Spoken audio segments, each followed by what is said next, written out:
Well, hello model car fans. Welcome to the Muscle Car Modeler. My name is Revell, and this week's build I'm featuring here, this is a 70 AAR Cuda for the All-American Racing team of Dan Gurney. And this was a dealer special for racing for homologation reasons, if I could say that right. And I believe they had to make like 1,500 of them or something like that for racing in the Trans Am series. But of course, it's a very cool car, and it's obviously one of my favorites.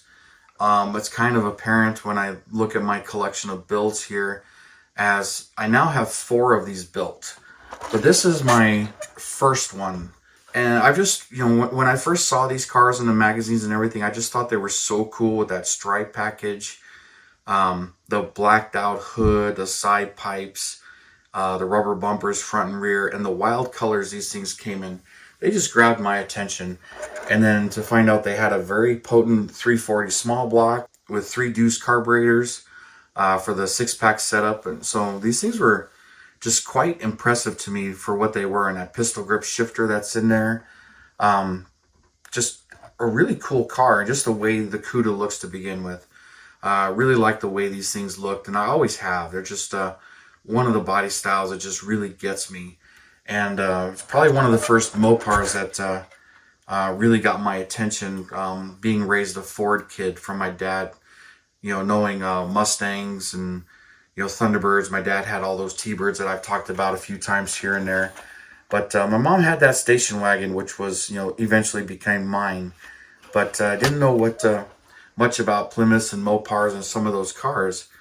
And reading the car magazines as I was getting them all the time, and being subscribed to Hot Rod, and what else was there? I was doing Mustang Monthly, Fabulous Fords, Hot Rod. There was a number of magazines. Carcraft, that was another one, and all of those customs and stuff. And really liked reading those. And I would read every magazine I'd get my hands on. Even lowrider and mini trucking magazines, because if it was automotive related, I was trying to read it. And this was in high school. So this build actually dates pretty far back for me, actually. And if you're noticing, some things don't really look right. This is a really old build for me. This is actually, God, I would have to say 32 years old now, 33 years old.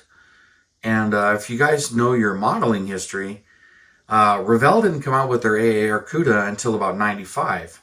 Now, I did a video history on the Cudas and the various Revell kits, and there are 3 different ones, and they are all different, and a number of surprising changes between them. And I went and covered that, but this is what I built before that. So when it came to building this, and this being my dream, it's one of the first conversion kits that I had built.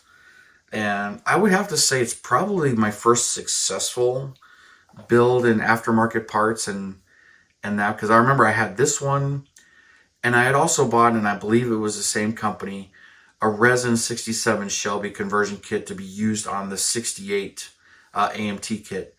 And I wasn't very successful in mating that front end to the 68 body, because you had pretty much had to cut the nose off and put on a whole nother nose. And I didn't do a very good job at that. So, and this one, same kind of thing. You had to combine 2 kits, and there were some serious instructions for it.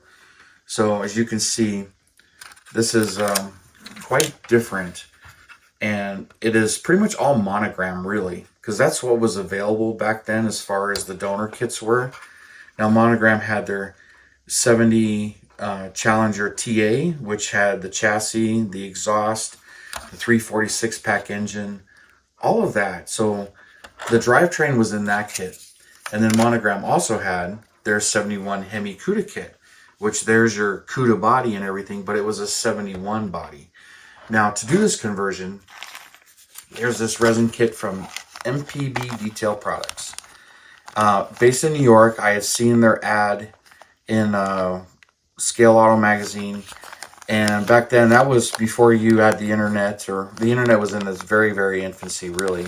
There really was no World Wide Web, but it was in its infancy, and really wasn't anything at that time for hobby stuff. So you pretty much mailed out for the letter and got and ordered their kit, sent them a check or money order, and this is what I got. Here's the conversion kit and the directions on how to do this, which is pretty intensive here. It talks about the Cuda conversion, filling the fender vents, exhaust openings in the rear valance. You got to fill those in, and opening up the grill, cutting the grill apart, opening the taillights a little bit, adapting the TA chassis and how you got to trim some things, the modifications to the chassis, and some of that stuff. And they even gave you instructions in here.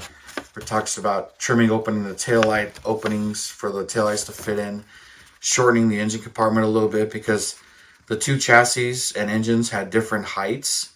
So to pump the front end up too high, and you had to trim this out. How to clean this up to get it to fit into the hood, trimming the hood, and all that stuff. So the hood is what they used to do. This is a vacuum formed hood, like the vacuum formed glass. Well, that's how this hood was. And this is 2 layers. So to give you an idea, you can see how much is trimmed versus what they give you. And then you add the photo etched hood pins, which that's something I did from foil casting. But yeah, there's some tape on here. But you have to trim the opening up. And then here's the bottom of the hood also, which is right here.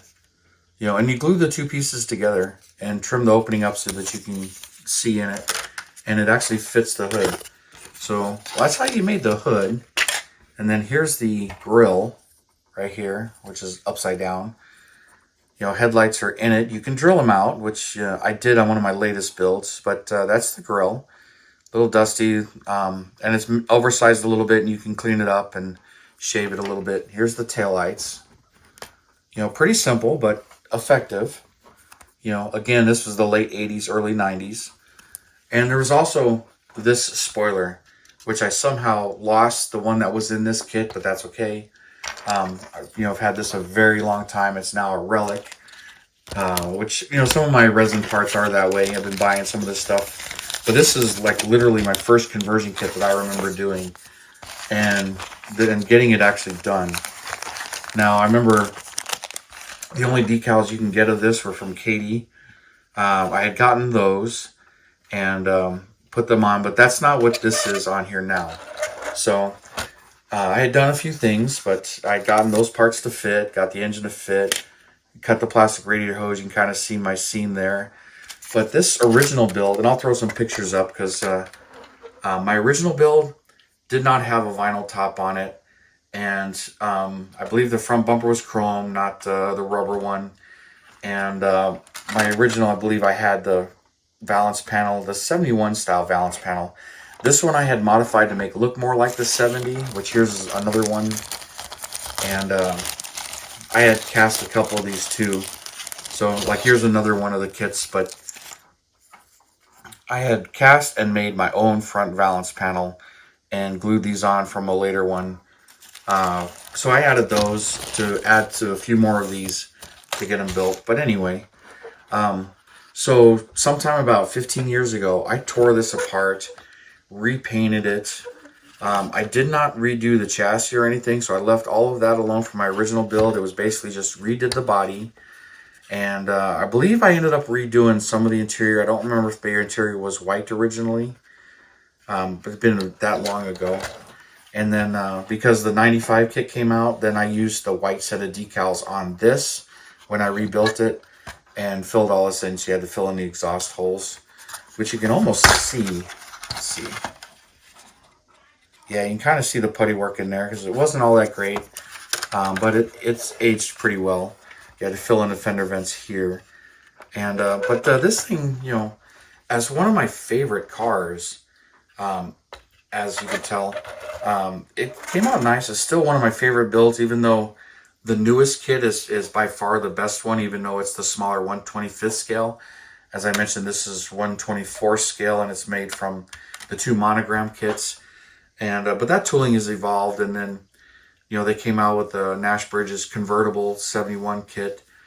So I've used this conversion kit to turn a couple of those into 70s now. So I've got 2 70 convertibles. This one, a 70 Hemi Cuda hardtop, also using the MPB Detail grill. So, you know, I'm kind of throwing these up on the screen there for you guys to see them too. So in my first foray into modifications that were really simple and easy to do, those ones, it was just a matter of just changing the body a little bit and then leaving everything alone and getting the Fred Katie decals for those.